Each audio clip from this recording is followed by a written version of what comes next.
نحمده ونستعينه ونستغفره ونؤمن به ونتوكل عليه ونعوذ بالله من شرور أنفسنا ومن سيئات أعمالنا من يهد الله فلا مضل له ومن يضلله فلا هادي له ونشهد أن لا إله إلا الله وحده لا شريك له ونشهد أن سيدنا مولانا محمدا عبده ورسوله بالهدى ودين الحق صلى الله تبارك وتعالى عليه وعلى آله وصحبه أجمعين وبارك وسلم.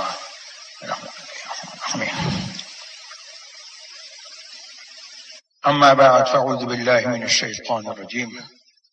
محمد رسول الله صدق الله مولانا العلي العظيم وبلغنا رسوله النبي الكريم الأمين المكين ونحن على ذلك لمن الشاهدين والشاكرين الحمد لله رب العالمين. إن الله وملائكته يصلون على النبي يا أيها الذين آمنوا صلوا عليه وسلموا تسليما. اللهم صل على سيدنا مولانا محمد عبد الأبدان شفاء وقلب القلوب دواها والأبصار ضياها وآله وصحبه وبارك وسلم.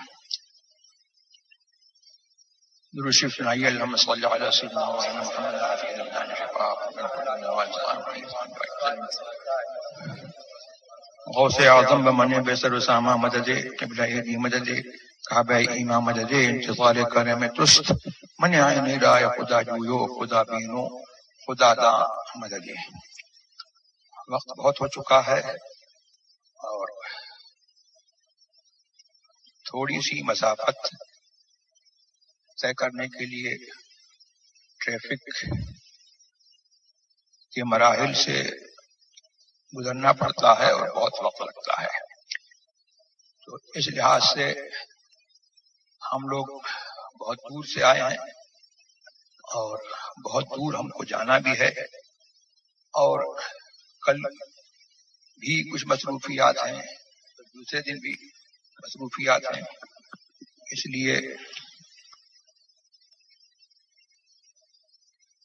اس لیے بھی کوئی طویل گفتگو نہیں ہو سکتی. اور دوسری بات یہ ہے کہ میری طبیعت کبھی طویل گفتگو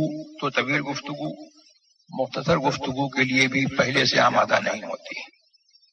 اور طبیعت کا یہ معاملہ ہے کہ کچھ بولنے کو طبیعت آمادہ ہی نہیں رہتی اور اس وقت بھی کچھ طبیعت بولنے کو نہیں چاہ رہی ہے. بہرحال مسلک اعلی حضرت کی بات چل رہی تھی اور اخیر میں مختلف مسئلے ابھی آپ نے سنے. تو مسلک اعلی حضرت کے تعلق سے میں یہ کہہ دوں کہ مسلک اعلی حضرت یہ کسی نئے دین کا نام نہیں ہے کہ مسلک اعلی حضرت سننے سے کسی کا ذہن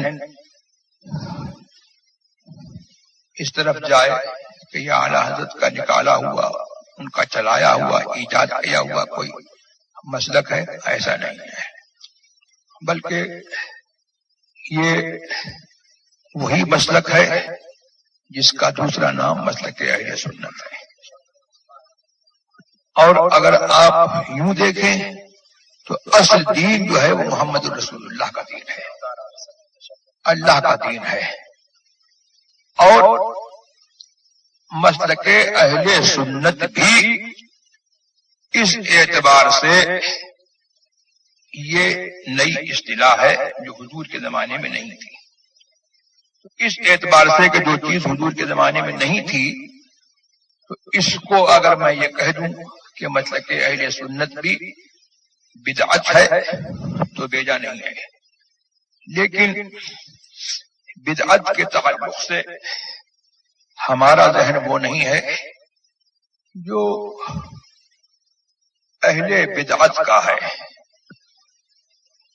ان کا ذہن یہ ہے کہ حضور کے زمانے میں جو نہیں ہوا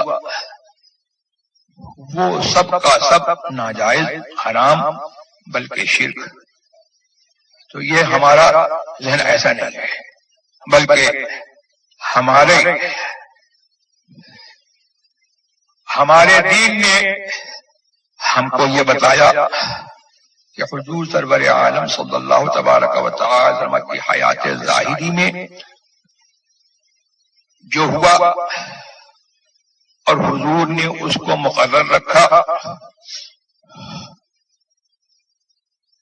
حضور کی اجازت سے ہوا، حضور نے اس کو مقرر رکھا، حضور نے فرمایا یا حضور نے اس کام کو کیا یا حضور کے سامنے کیا گیا یا حضور کو اس کی اطلاع ہوئی اور حضور اس پر خاموش رہے، یہ سب کا سب جو ہے وہ حضور کی حدیث ہے. اور یہ سب کا سب حضور کی اجازت کے تحت داخل ہے.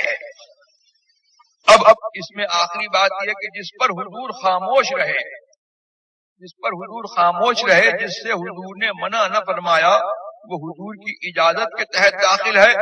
تو زمانہ جو ہے حضور کا وہ بھی زمانہ تھا جب حیات ظاہری میں تھے، اور آج زمانہ کس کا ہے؟ یہ زمانہ بھی حضور ہی کا ہے.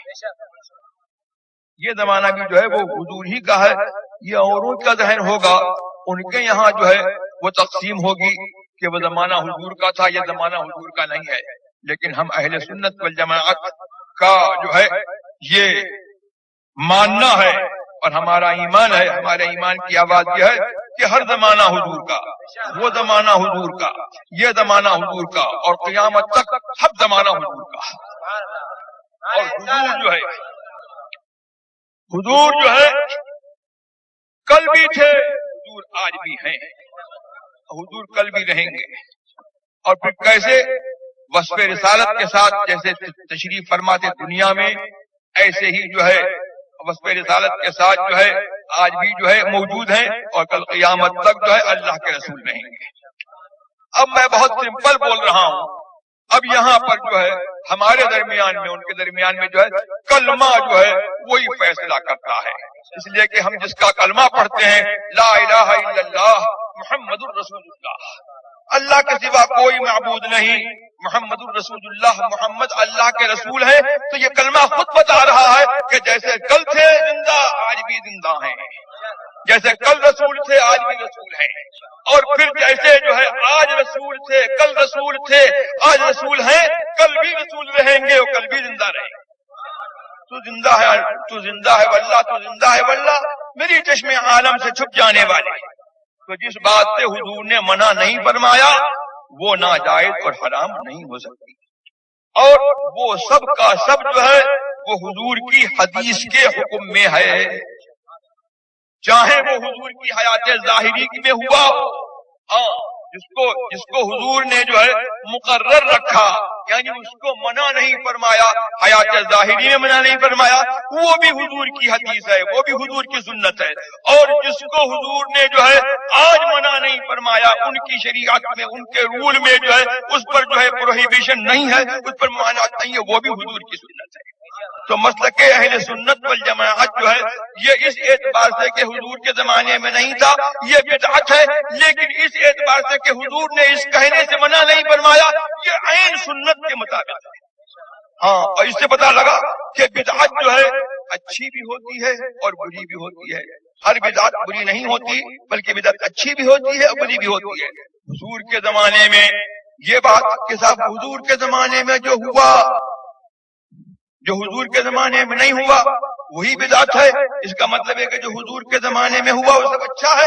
حضور کے زمانے میں بہت سارے برے کام ہوئے تو کیا اچھے ہو جائیں گے؟ صحابہ کے زمانے میں بہت سارے برے کام ہوئے، وہ اچھے ہو جائیں گے؟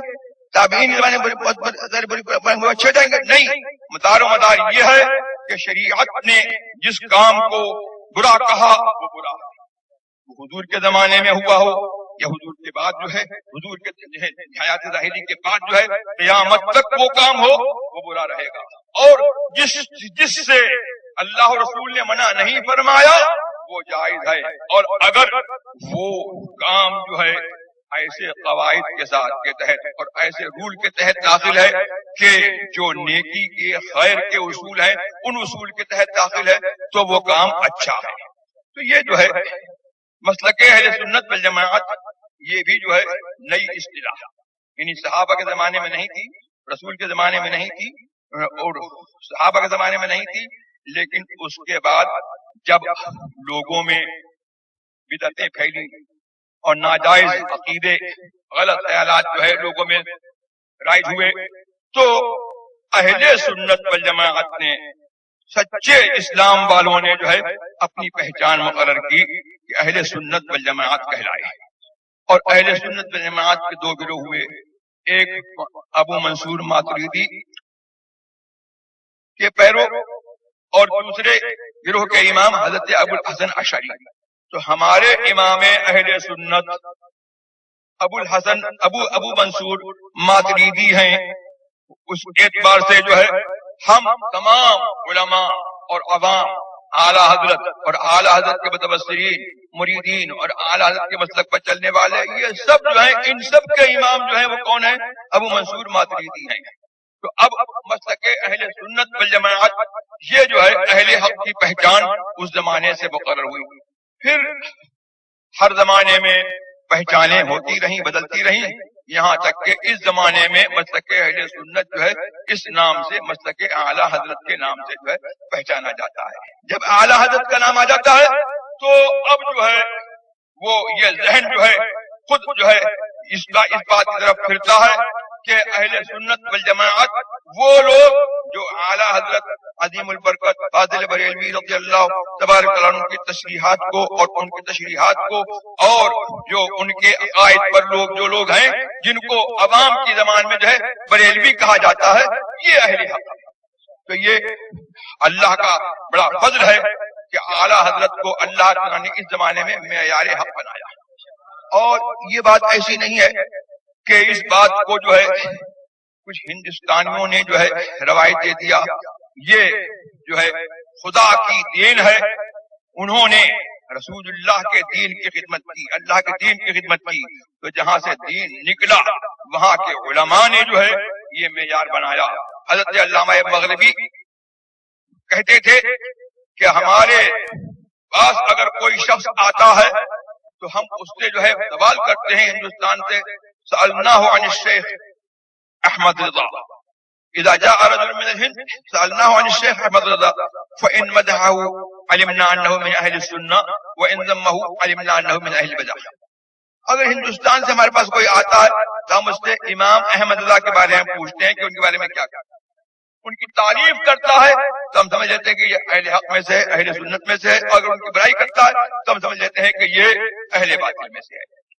تو بہرحال تو یہ مسلک اعلیٰ حضرت کی یہ بات ہے، تو مسلک اعلیٰ حضرت کی بات ہو رہی تھی، تو میں نے جو ہے اس وجہ سے جو ہے یہاں پر آیت کریمہ پڑھی کہ محمد الرسول اللہ، محمد اللہ کے رسول ہیں، تو یہ آیت کریمہ کا بھی جز ہے، اور جو ہے یہاں سے آیت کریمہ شروع ہوتی ہے، اور یہ ہمارے کلمے کا بھی جز ہے، لا الہ الا اللہ محمد الرسول اللہ، اللہ کے سوا کوئی معبود نہیں، محمد الرسول اللہ، محمد اللہ کے رسول ہیں صلی اللہ تعالی علیہ وسلم۔ یہ کلمہ جو ہے ہمارے ایمان کی بھی پہچان ہے، اور یہ کلمہ جو ہے ذکر میں بھی بولا جاتا ہے، ذکر میں بھی پڑھا جاتا ہے، اس کا ذکر بھی کیا جاتا ہے، اور جب کوئی آدمی جو ہے اپنے آپ کو ایز اے مسلم ڈکلیئر کرتا ہے تو یہی کلمہ پڑھتا ہے، اس سے پڑھوایا جاتا ہے لا الہ الا اللہ محمد الرسول اللہ۔ تو میں پوچھتا ہوں کہ اس میں جو ہے یہ دو پارٹ کیوں رکھے گئے ہیں؟ لا الہ الا اللہ محمد الرسول اللہ، اللہ کے سوا کوئی معبود نہیں، محمد الرسول اللہ، محمد اللہ کے رسول ہیں صلی اللہ تعالی وسلم۔ تو اس جو ہے ہم نے جب کلمے پر غور کیا تو ہم کو معلوم پڑا کہ کلمے والے کون ہیں؟ وہ وسیلے والے ہیں۔ کلمہ بتا رہا ہے ہم کو کہ جب تک محمد کا وسیلہ نہیں ہوگا ایمان نہیں ہوگا۔ محمد الرسول اللہ کہو گے جبھی تو مومن ہوگے، محمد الرسول اللہ کہو گے تو مومن ہوگے، اور خالی لا الہ الا اللہ کہو گے تو مومن ہو جاؤ گے؟ نہیں ہوگے نا۔ تو محمد الرسول اللہ جو ہے ویریفائی کر رہا ہے کہ یہ وسیلے والوں کا مسلک جو ہے وہی جو ہے وہ صحیح سچا مسلک ہے اور وہی صحیح دین ہے. تو یہ جو ہے کلمے سے ہم کو پتا لگا. اور کلمے سے ہم کو یہ بھی پتا لگا کہ حضور کا نام جو ہے وہ شرط ایمان ہے، اور حضور کا ذکر جو ہے وہ اللہ تبارک تعالیٰ کا ذکر ہے، اور حضور کی تعظیم جو ہے وہ جو ہے اللہ کی تعظیم کے لیے شرط ہے. اس لیے کہ لا الہ الا اللہ، اللہ کے سوا کوئی معبود نہیں، یہ ہرگز جو ہے تنہا قبول نہیں ہے جب تک کہ محمد الرسول اللہ نہ کہا جائے. تو محمد الرسول اللہ کہا تو یہ جو ہے معلوم ہوا کہ حضور کا نام شرط ایمان ہے، حضور کا نام جو ہے شرط ذکر ہے، اور حضور کا نام جو ہے اور حضور کا نام جو ہے وہ شرط عبادت بھی ہے. اس کا مطلب یہ ہوا کہ حضور کا نام جو ہے جب شرط عبادت ہے تو اللہ تبارک و تعالی نے اپنی عین عبادت میں حضور کی تعظیم کو جو ہے فرض کیا. اپنی عین عبادت میں حضور کی تعظیم کو فرض کیا کہ اگر حضور کی تعظیم نہیں ہوگی تو نہ ایمان ہوگا، نہ ذکر ہوگا، نہ اللہ کی محبت ہوگی، نہ اللہ کی معرفت ہوگی، نہ اللہ کی عبادت ہوگی، نہ اللہ کی تعظیم ہوگی، کچھ نہیں ہوگا. یہ ہوا. اور دوسری بات یہ ہے کہ ہمارا عقیدہ کیا ہے کہ ہمارے سرکار اللہ کے رسول جو ہے جیسے کل زندہ تھے ویسے آج بھی اپنے قبر شریف میں زندہ ہے کہ نہیں ہے. تو محمد الرسول اللہ، محمد اللہ کے رسول ہیں کہ تھے؟ محمد اللہ کے رسول ہیں. تو کلمے سے پتہ لگ رہا ہے کہ محمد اللہ کے رسول ہیں. تو معلوم یہ ہوا کہ کلمہ جو ہے یہ بتا رہا ہے کہ ایمان جو ہے انہی لوگوں کا ہے، دین انہی لوگوں کا ہے، اور کلمہ انہی لوگوں کا ہے، اور اہل کلمہ وہی ہے جو یہ اس عقیدے کے ساتھ کلمہ پڑھتے ہیں کہ ہمارا رسول جو ہے وہ زندہ ہے. ہمارا رسول جو ہے کیا ہے؟ زندہ ہے. اور ہمارا رسول جو ہے اس شان کی زندہ ہے کہ وہ کل بھی اللہ کا رسول تھا، آج بھی اللہ کا رسول ہے، اور آج بھی وہ زندہ ہے، اور قیامت تک وہ زندہ رہے گا. تو زندہ ہے واللہ، تو زندہ ہے واللہ، میری چشم عالم سے چھپ جانے والے. اب پھر دیکھیے یہاں پر محمد الرسول اللہ، محمد اللہ کے رسول ہیں. اللہ تبارک و تعالی نے نبی اور بھی بھیجے، مرسلان اعظام اور بھی بھیجے، لیکن جو ہے ہمیں جو ہے ایمان، ہماری ڈیوٹی لگائی گئی کہ ہم ایمان لائیں. اور سب پر ایمان لانے کے لیے جو ہے مطلب ہے کہ یہ نہیں ہے کہ ہم کسی رسول کو نہ مانیں. آمن الرسول بما انزل الیہ والمؤمنون كل آمن باللہ وملائکتہ وکتبہ ورسلہ لا نفرق بین احد من رسلہ. یہ رسول ایمان لایا اور مسلمان ایمان لائے کاہے پر؟ بما انزل الیہ، جو رسول پر نازل ہوا اس پر ایمان لائے، اور مسلمان بھی ایمان لائے، سب ایمان لائے اللہ پر، اس کے فرشتوں پر، اس کے سارے رسولوں پر. لا نفرق بین احد من رسولہ. لیکن ہاں ایمان لانے میں ہم جو ہے کسی کے درمیان جو ہے فرق نہیں کرتے کہ اس پر ایمان لائیں اس پر ایمان نہ لائیں، سب پر ایمان لانا ضروری ہے. تو کلمے سے پتہ لگا یہ کہ کلمہ جس کا پڑھ رہے ہو تو اس کے دین کی ہر بات کو ماننا ضروری ہے. اگر اس کے دین میں سے جو ہے ایک کسی بات کا بھی انکار کر دیا تو پھر یہ کلمہ جو ہے پڑھنا جو ہے زبان سے کلمہ پڑھنا جو ہے کافی نہیں ہوگا. اور ایمان جو ہے آپ کا جو ہے وہ آپ کا ایمان جو ہے وہ معتبر نہیں ہوگا جب تک کہ اس کے دین کی ساری باتوں پر جو ہے آپ یقین نہ رکھیں اور ایمان نہ لائیں. تو اب یہاں پر جو ہے ہم کو ڈیوٹی تو ہماری یہی ہے کہ ہم سب پر ایمان لائیں، تمام جو ہے باتوں پر ایمان لائیں، لیکن ہم سے پڑھوایا گیا کیا؟ محمد الرسول اللہ، محمد اللہ کے رسول ہیں، یہ ہم سے پڑھوایا گیا، اقرار ہم سے یہ کروایا گیا. تو یعنی اللہ تبارک و تعالی نے اپنے نام کے ساتھ جو ہے رسول کا، محمد کا نام ملایا، کسی اور کا نام نہیں ملایا، کسی اور کا نام نہیں ملایا. اپنے نام کے ساتھ اللہ نے جو ہے اپنے رسول کا، اپنے حبیب کا نام ملایا. تو اس سے پتہ کیا لگا کہ نسبت جو ہے یہ ایک اسٹینڈرڈ ہے کسی کے مرتبے کو جو ہے پہچاننے کا. فلاں صاحب کا نوکر یہ اس سے بھی جو ہے ایک طرح کی نسبت جو ہے پتہ لگتی ہے.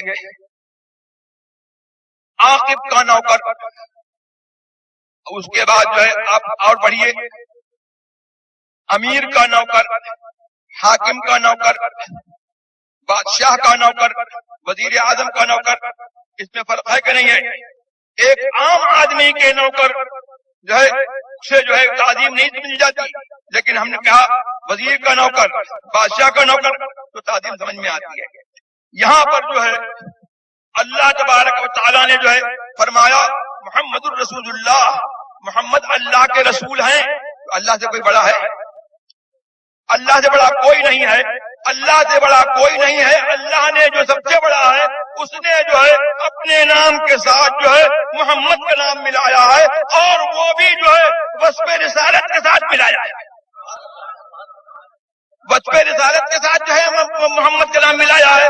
تو کیا معلوم ہوا کہ اللہ تبارک و تعالیٰ نے جو ہے یہ فیصلہ کر دیا کہ اللہ سب سے بڑا، اور رسولوں میں جو ہے سب سے بڑا رسول محمد ہے صلی اللہ علیہ وسلم. اور جب رسولوں میں سب سے بڑا رسول محمد ہے تو ساری مخلوقات میں جو ہے محمد کا مرتبہ جو ہے وہ سب سے افضل ہے. اور پھر یہ اس کلمے نے جو ہے ہم کو ایک بات یہ بھی دی کہ آپ کے یہاں جو ہے دنیا میں جو ہے تعظیم کا اسٹینڈرڈ جو ہے کچھ اور ہے، لیکن کلمے میں جو ہے کلمے نے بتایا کہ اللہ کے یہاں تعظیم کا اسٹینڈرڈ یہ ہے کہ جس کو مجھ سے نسبت ہے وہی تعظیم والا ہے، جس کو مجھ سے نسبت ہے وہی جو ہے عظمت والا ہے، اور جو ہے جس کو مجھ سے نسبت نہیں ہے اس کو جو ہے عظمت سے کوئی علاقہ نہیں ہے. جس کو مجھ سے نسبت ہے وہ میرا ہے، اور جس کو مجھ سے نسبت نہیں ہے وہ غیر اللہ ہے، وہ اللہ کا غیر ہے. جس کو اللہ سے نسبت نہیں ہے اور جس کو اللہ سے نسبت ہے وہ اللہ والا ہے. تو اب جو ہے اللہ نے ڈائریکٹ جو ہے اپنے رسول کو جو ہے اپنی طرف منسوب فرمایا. معلوم یہ ہوا کہ ڈائریکٹ جو ہے سرکار کا یہ مرتبہ ہے کہ سرکار کو اللہ سے جو ہے ڈائریکٹ نسبت ہے. اب اس کے بعد جو ہے ساری مخلوق کو جو ہے کہ ان سے جو ہے نسبت رکھے گی تو اللہ کے ان کے واسطے سے جو ہے وہ اللہ والی ہو سکتی ہے، اور ان کے بغیر جو ہے کوئی اللہ والا نہیں ہو سکتا.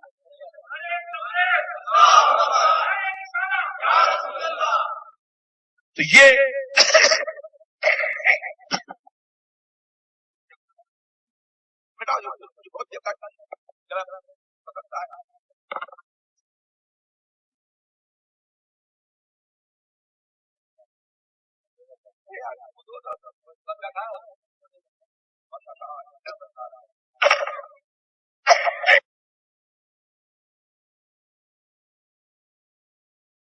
اللہ کی تعظیم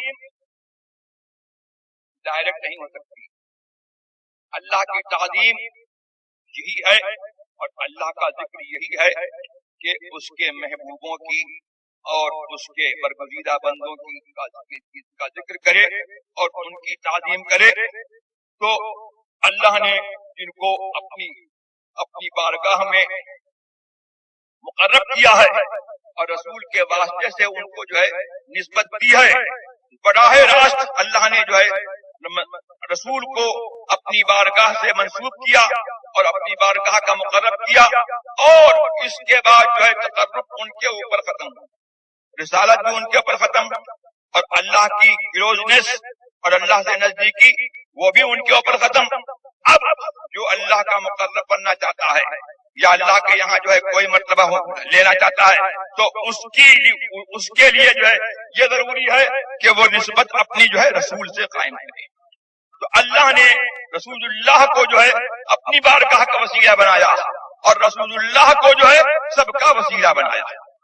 تو اس طریقے سے جو ہے یہ ایک چین ہے کہ اولیاء کرام جو ہے وہ ہمارا تمہارا وسیلہ ہے رسول کی طرف، اور رسول جو ہے وہ سب کا وسیلہ ہے اللہ کی طرف.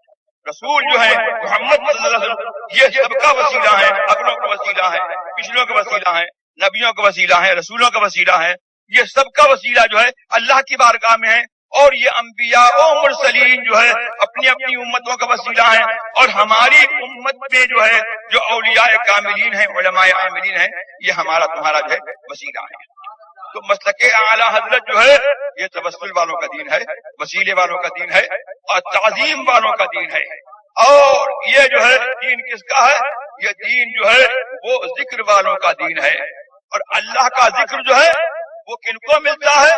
یہ انہیں کو ملتا ہے کہ جن کے دل میں جو ہے محبوبان خدا کی یاد ہے اور محبوبان خدا کے نیاز مند ہیں، اور جو ان کی نیاز ان کے لیے جو ہے جو ان کی تعظیم کرتے ہیں اور جو ان سے جو ہے نیاز کا جو ہے سلسلہ رکھتے ہیں، انہیں کو جو ہے اللہ کی یاد کی سعادت جو ہے ملتی ہے.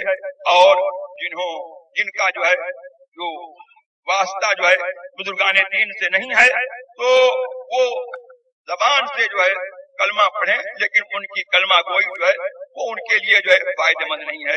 میری جو ہے میں نے بارہا جو ہے اس حدیث کو بیان کیا. کوئی صاحب بیان کر رہے تھے کہ ان احبائی من خلقی و اولیائی من عبادی الذین یذکرون بذکری اذکر بذکری، کہ میرے خلق میں میرے پیارے اور میرے بندوں میں جو ہے میرے اولیاء وہ ہیں کہ ان کی یاد جو ہے وہ میری یاد سے وابستہ ہے اور میری یاد ان کی یاد سے وابستہ ہے. جب ان کی یاد ہوتی ہے تو میری یاد ہوتی ہے اور جب میری یاد ہوتی ہے تو ان کی یاد ہوتی ہے. تو کلمہ جو ہے یہ اہل مسلک اعلی حضرت جو ہے وہ بالکل جو ہے جو کلمے کی تعلیم ہے وہی مسلک اعلی حضرت ہے. اور ذکر کے بارے میں یہ میں کہہ دوں کہ ذکر تعظیم کے ساتھ، ادب کے ساتھ اور نہایت شریعت کے آداب کو ملحوظ رکھتے ہوئے یہ ہماری ذمہ داری ہے کہ ہم ذکر کو جو ہے بجا لائیں، اللہ کی یاد جو ہے کریں اور تعظیم اور ادب کے ساتھ جو ہے اللہ کی یاد کریں. اس طور پر جو ہے اللہ تبارک و تعالیٰ کی یاد کرنا جو ہے شریعت جو ہے اس کی اجازت نہیں دیتی کہ جو دور جو ہے لہو و لعب کا ہے، گانے باجے کا. اس لیے کہ میرے سرکار نے تشریف فرمایا کہ مجھے اللہ تبارک و تعالیٰ نے جو ہے حکم دیا ہے کہ میں باجوں کو میٹوں، باجوں کو مٹانے کا حکم دیا ہے. تو باجوں کو مٹانے کا مطلب کیا ہے؟ یعنی شریعت میں جو ہے باجوں کی کوئی گنجائش نہیں ہے اور لہو و لعب کی ہمارے یہاں جو ہے کوئی گنجائش نہیں ہے.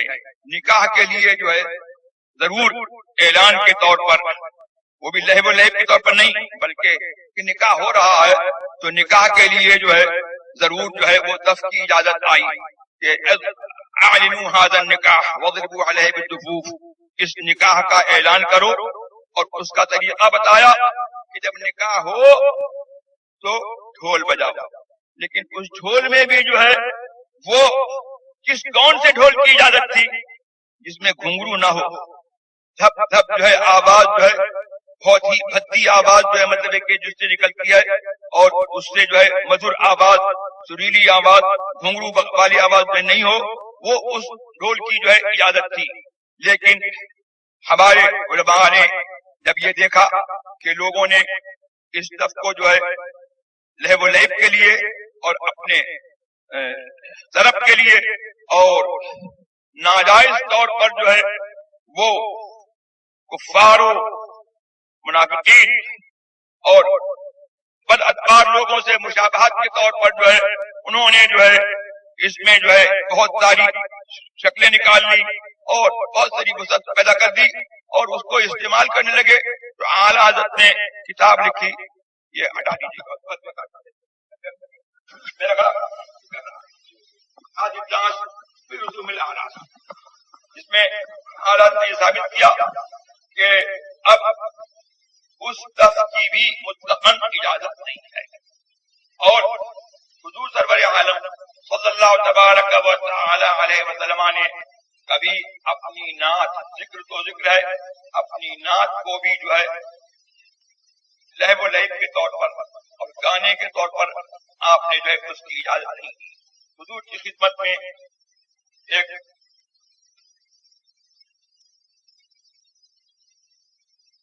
کرتا تھی کہ تم اپنی نظر پوری کرو. یہ ابتدائی اسلام کا زمانہ تھا تو وہ کچھ جو ہے جنگ وغیرہ کے جو اشعار تھے وہ جو ہے پڑھنے لگی. اس کے بعد جو ہے ایک نعت کا شعر اس نے پڑھا کہ فینا نبی یعلم ما فی غد، کہ ہمارے اندر ایک وہ نبی ہے جو غیب کی خبر جانتا ہے اور کل کیا ہونے والا ہے اس کو وہ معلوم ہے. تو یار لوگوں نے جو ہے اس کو جو ہے دلیل بنا لیا کہ حضور کو غیب کی خبر نہیں ہے، کل کیا ہونے والا ہے اس کی خبر نہیں ہے، لیکن حالانکہ اس پہ یہ نہیں ہے. حضور نے یہ فرمایا کہ یہ رہنے دو، جو تم کہہ رہی تھی وہی کہہ رہے. اس پر فتح الباری میں حضرت علامہ ابن حجر نے کہا کہ یہ اس لیے منع فرمایا کہ حضور کا ذکر اور حضور کی نعت جو ہے وہ انداز لہو و لعب پر اور گانے کے انداز پر، ساز کے انداز پر جو ہے حضور کا ذکر جو ہے چونکہ مناسب نہیں تھا لہذا حضور نے منع فرمایا. تو حضور کا ذکر ہے تو لا الہ الا اللہ اور اللہ اللہ یہ دف کے اوپر یا ساز کے اوپر، یا مطلب یہ ہے کہ جو ایسی آواز جو دف کے مشابہ ہو یا ساز کے مشابہ ہو، اس کی اجازت جو ہے وہ کیسے ہو سکتی ہے؟ دف ہو یا دف کے مشابہ کیسٹ میں آواز بھر لی جائے تو وہاں پر جو ہے دف تو نہیں بج رہا ہے، اس کی ایک کاپی ہے. اسی طریقے سے جو ہے جو ساز وغیرہ ہوتا ہے تو یا ساز کے آلات جو ہے وہ حاضر کیے جائیں، یا کیسٹ میں وہ جو ہے ان آوازوں کو بجایا جائے تو ان کا بجانا اور سننا ناجائز ہے. یا اگر کوئی اپنی حلق سے کسی طریقے سے جو ہے ایسی لے بنا لے جس سے معلوم ہو کہ کوئی گانا یا ساز جو ہے وہ ادا ہو رہا ہے تو اس کی اجازت جو ہے وہ ہرگز نہیں ہو سکتی. اور ہم نے جو ہے اس کی اجازت جو ہے نہیں دی، میرے طرف منسوخ کیا کہ میں نے اجازت دے دی ہے، میں نے اس کی اجازت نہیں دی. عام دم برسر مطلب. اب بعض لوگوں نے یہ کیا کہ جاندار کی تصویروں کھنچوانا، اپنی تصویر کھینچنا کھنچوانا، یہ تو لوگوں میں عام ہو گیا ہے اور جو ہے اس پر جو ہے وہ نہیں سمجھتے ہیں. لیکن شریعت میں، ہماری شریعت میں اس کی کوئی اجازت نہیں. جاندار کی تصویر کھینچنا کھنچوانا حد تواتر حدیث جو ہے اس کی حد تواتر تک پہنچ چکی ہے کہ حرام ہے. سرکار نے جو ہے حضور نبی کریم علیہ السلام نے حضرت عائشہ رضی اللہ عنہا سے بخاری شریف میں جو ہے متعدد حدیثوں میں ہے یہ ہے کہ سرکار نے دیکھا کہ پردہ جو ہے لٹک رہا ہے، اس میں جو ہے تصویریں ہیں. یا ایک روایت میں یہ بھی ہے کہ گدا تھا کوئی یا کوئی اونچا تکیا تھا جس میں جو ہے تصویریں تھیں، تو سرکار اپنے کاشانے اقدس میں تشریف نہیں لے گئے. حضرت عائشہ پوچھتی ہیں کہ کیا بات ہے؟ فرمایا کہ یہ تصویریں جو ہیں یہ کس لیے آئے ہیں؟ تو انہوں نے فرمایا کہ یہ میں نے ایک گدا اور ایک جو ہے کارپیٹ آپ کے لیے، ایک تکیا جو ہے اونچا پلو میں نے آپ کے لیے خریدا ہے تاکہ آپ اس پر ٹیک لگائیں، اس پر بیٹھیں. تو حضور نے فرمایا کہ یہ تصویروں کے بنانے والے قیامت کے دن جو ہے ان کے اوپر جو ہے عذاب ہوگا. ان سے کہا جائے گا کہ ان میں جو ہے روحوں کو اور ان کو زندہ کرو جو تصویریں تم نے بنائی ہیں. تو حضرت عائشہ رضی اللہ تبارک تعالیٰ نے تصویر بنائی تو نہیں تھی، تصویر خریدی تھی نا، ہاں بنائی تو نہیں تھی. لیکن یہ فرماتے ہیں کہ اس سے پتہ لگا، ابن حجر فرماتے ہیں کہ یہاں پر جو ہے یہ حدیث بیان کی گئی اس لیے کہ معلوم ہو کہ بنانے والے کا جو حکم ہے وہی جو ہے خریدنے والے کا اور استعمال کرنے والے کا. اس لیے کہ بنانے والا جو ہے وہ اسی لیے بناتا ہے کہ میری تصویر جو ہے بازار میں جو ہے مقبول ہو اور لوگ جو ہے اس کو خریدیں اور اس کو جو ہے استعمال کریں. تو جو بنانے والے کے لیے وعید ہے وہی جو ہے خریدنے والے کے لیے وعید ہے. اور پھر جو ہے متعدد حدیثوں میں یہ بھی آیا کہ حضور نے حضرت جبریل امین سے جو ہے حضرت جبریل امین نے حضور سے وعدہ کیا کہ میں فلاں شب آپ کے یہاں فلاں دن میں آپ کے یہاں حاضر ہوں گا، پر نہیں تشریف لائے. اب حضور آتے تھے باہر اور پھر اندر چلے جاتے تھے. حضور کے چہرے میں کرب کے آثار تھے. پھر اس کے بعد حضرت جبریل امین جو ہے وہ تشریف لائے اور فرمایا کہ میں اس وجہ سے نہیں آیا کہ آپ کے دروازے پر جو ہے کچھ تصویریں تھیں، کچھ مجسمے تھے، اسٹیچوز تھے، میں نے اس وجہ سے نہیں آیا، اور نیچے آپ کے پلنگ کے نیچے جو ہے کتے کا پلہ تھا، لہٰذا کتے کے پلے کو حکم دیجیے کہ وہ نکالا جائے، اور جو ہے ان تصویروں کو حکم یہ دیجیے کہ ان تصویروں کو جو ہے کاٹ دیا جائے، اور یہ اگر ان تصویروں کو مٹایا جائے، اور اگر یہ تصویریں جو ہے رکھنا ہی ہے تو اس طور پر ہو کہ ان کو جو ہے کاٹا جائے کہ یہ جو ہے پیڑ کی شکل پر ہو جائے اور جاندار کی تصویر نہ رہے، اور پھر یہ فرمایا کہ ہم فرشتے جو ہے اس گھر میں نہیں آتے ہیں جس میں جاندار کی تصویر ہو یا کتا ہو۔ تو حضرت حضور کو تو خبر ہی نہیں تھی، حضور کو خبر نہیں تھی، اور اس کے باوجود جو ہے اس حضرت جبریل امین تشریف نہیں لائے۔ معلوم یہ ہوا کہ فرشتے رحمت کے فرشتے اس گھر میں نہیں آتے ہیں جہاں جاندار کی تصویر ہو، اگرچہ لگانے والے کو خبر نہ ہو اور لگانے والا جو ہے اس سے راضی نہ ہو، اور جو ہے یہ بھی معلوم یہ ہوا کہ تصویر جو ہے وہ چاہے جو ہے پتھر سے بنائی جائے یا لکڑی پر بنائی جائے، یا تصویر جو ہے وہ کپڑے میں ہو، یا تصویر جو ہے وہ کسی طور پر جو ہے بنے، بہرحال جاندار کی تصویر جو ہے وہ ناجائز و حرام ہے۔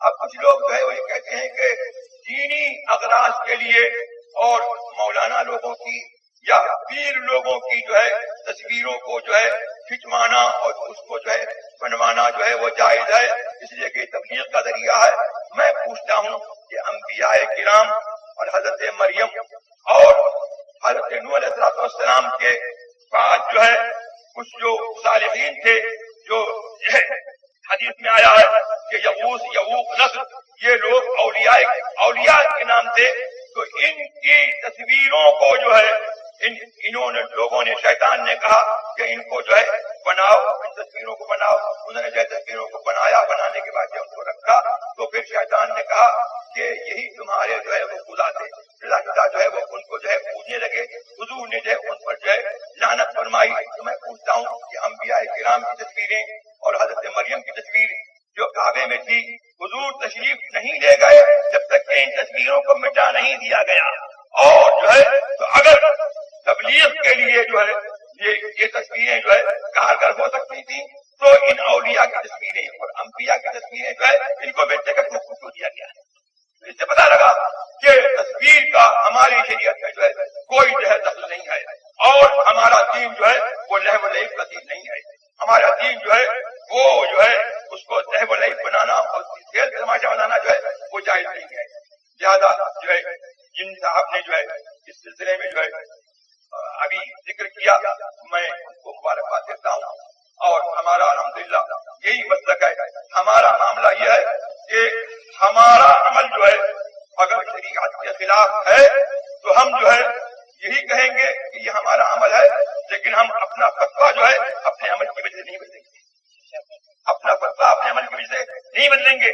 اب دنیا کا معاملہ یہ ہو گیا کہ فتوے جو ہے وہ جو ہے عمل کے مطابق کیا جا رہے ہیں، لیکن جو ہے شریعت جو ہے اس بات کی متقاضی ہے کہ اپنے عمل کو شریعت کے مطابق بناؤ، اور اگر کسی وجہ سے جو ہے آپ مجبور ہیں یا شامت اعمال سے جو ہے آپ جو ہے اس حکم پر عمل نہیں کر سکتے تو کم سے کم جو ہے یہ ادنا درجہ ایمان ہے، اس کے علاوہ جو درجہ اس کے بعد درجہ ایمان نہیں ہے کہ حرام کو حرام جانو۔